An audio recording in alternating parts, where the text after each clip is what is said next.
بسم اللہ الرحمن الرحیم۔ السلام علیکم۔ حضور صلی اللہ علیہ وسلم کی ولادت باسعادت حضور نبی کریم صلی اللہ علیہ وسلم کے والد گرامی حضرت عبداللہ سے کئی عورتیں شادی کی آرزو مند تھیں۔ ان میں ورقہ بن نوفل کی بہن ام کتال اور فاطمہ نامی ایک کاہنہ بھی شامل تھی، بلکہ فاطمہ نے تو انہیں 100 اونٹوں کی پیشکش بھی کی، مگر عبداللہ نے اس کے جواب میں شعر سنائے اور اپنے والد کے ساتھ آگے بڑھ گئے۔ سیرت رحمت للعالمین صلی اللہ علیہ وسلم میں قاضی سلیمان لکھتے ہیں کہ فاطمہ نے ان سے اظہار محبت کیا اور اپنی جانب متوجہ کرنے کے لیے 100 اونٹوں کا عطیہ بھی دینا چاہا۔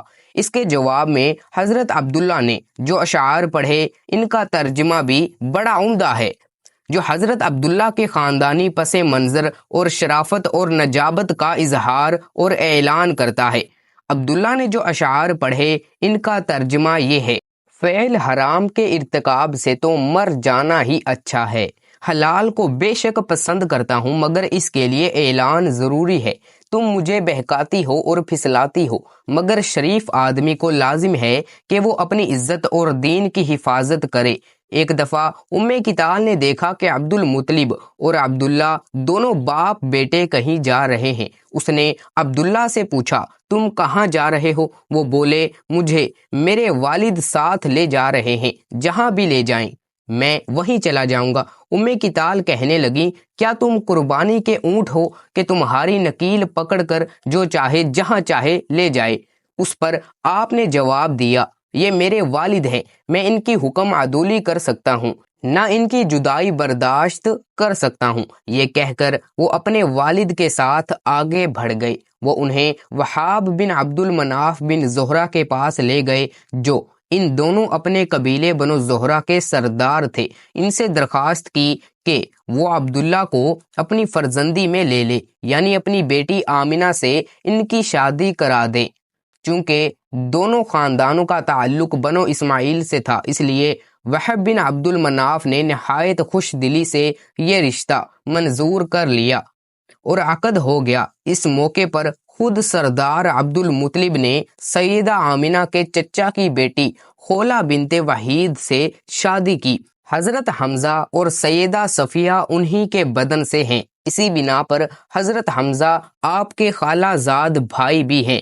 ناظرین، اس وقت عرب میں یہ دستور تھا کہ دولہا شادی کے بعد 3 دن تک سسرال ہی میں رہتا تھا۔ چنانچہ عبداللہ بھی 3 روز یثرب میں رہے، پھر گھر چلے گئے۔ اس وقت ان کی عمر 25 سال تھی۔ سیدہ آمنہ نکاح کے بعد پہلے ہی ہفتے میں نور نبوت بن گئیں۔ ان کو خواب میں بتایا گیا کہ اپنے بیٹے کا نام احمد رکھنا۔ چنانچہ والدہ نے آپ صلی اللہ علیہ وسلم کا نام احمد رکھا اور دادا نے محمد تجویز کیا۔ دونوں مبارک نام اللہ کے رسول کے ذاتی نام ہیں۔ اس خواب کے بعد سیدہ آمنہ کو یقین ہو گیا کہ ان کا فرزند نہایت مبارک اور مسعود ہوگا۔ چنانچہ جب بی بی حلیمہ سعدیہ نے اللہ کے رسول کو گود میں لینے سے اس لیے تحمل کیا کہ وہ یتیم بچے ہیں، تو سیدہ آمنہ نے فرمایا، اے دائیا، اس بچے سے مطمئن رہو، اس کی شان بہت بلند پایا ہونے والی ہے۔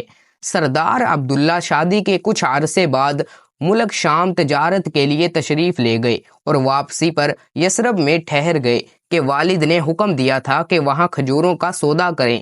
تو اگر ابھی تک آپ لوگوں نے ہمارے اس چینل اویس اسلامک ورلڈ کو سبسکرائب نہیں کیا تو جلدی سے اس چینل کو سبسکرائب کر دیں اور ویڈیو کو ایک لائک بھی کر دیں تاکہ میری حوصلہ افزائی ہو سکے۔ تو دوستو، وہاں ٹھہر گئے کہ والد نے حکم دیا تھا کہ وہاں کھجوروں کا سودا کریں۔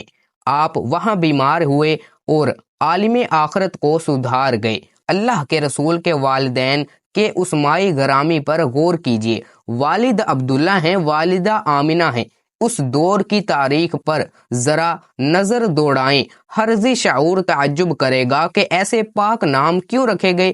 حقیقت یہ ہے کہ یہ بھی دلائل نبوت میں سے ہے کہ جس بچے کو باپ کے خون سے ابدیت الہی اور ماں کے دودھ سے امن عامہ کی گھٹی ملی ہو، کچھ تعجب نہ ہو کہ وہ محمود الفال اور حمیدہ الصفاد ہو اور ساری دنیا کی زبان سے محمد صلی اللہ علیہ وسلم کہلائے۔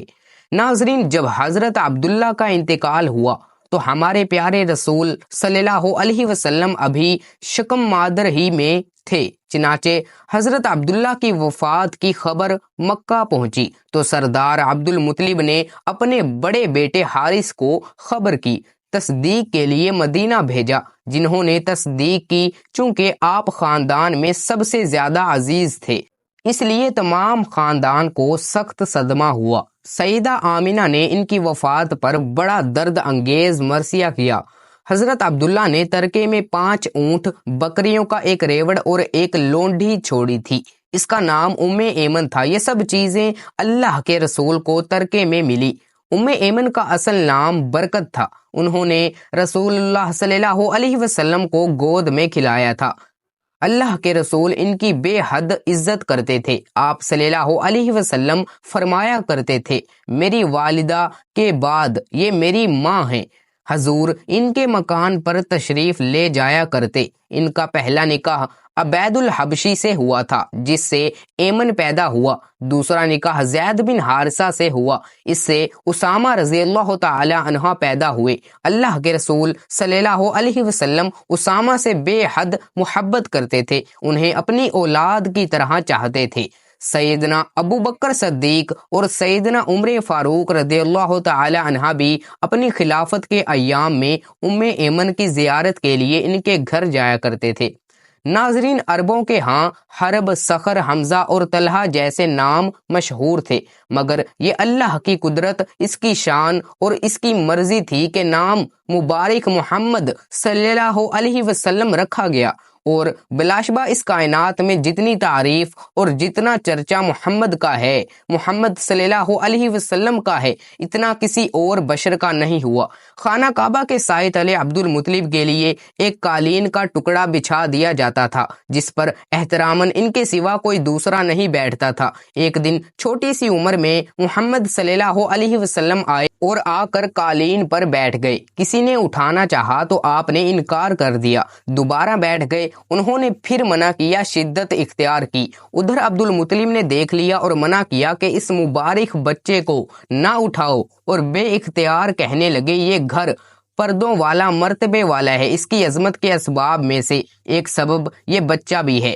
تو اگر ابھی تک آپ لوگوں نے ہمارے اس چینل کو سبسکرائب نہیں کیا تو جلدی سے ہمارے چینل کو سبسکرائب کر دیں، اور میری حوصلہ افزائی کے لیے ویڈیو کو ایک لائک بھی ضرور کر دیں۔ ان اسلامک ویڈیوز کو زیادہ سے زیادہ شیئر بھی کیا کریں تاکہ سب لوگوں کے علم میں اضافہ ہو۔ تو دوستو، ملتے ہیں اگلی ویڈیو میں۔ اللہ تعالی ہم سب کا حامی و ناصر ہو۔ اللہ حافظ۔